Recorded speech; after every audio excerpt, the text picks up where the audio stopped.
ఒక్కసారైనా చెయ్యాలి. నేనైతే ఏం చెప్తానంటే వ్యక్తిగతంగా సాధ్యమైనంత వరకు సంకటహర చతుర్థి వ్రతాన్ని ప్రతివారు సంవత్సరంలో ఒకసారైనా చేసుకోవడం అలవాటు చేసుకోవాలి.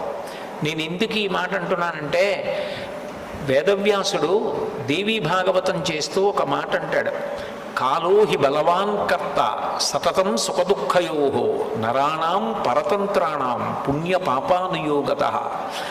భగవంతుడు మనకొక సుఖాన్ని ఇస్తే మన పుణ్యాన్ని అడ్డుపెట్టిస్తాడు, మనకి దుఃఖాన్ని ఇస్తే మనం చేసిన పాపాన్ని అడ్డుపెట్టిస్తాడు.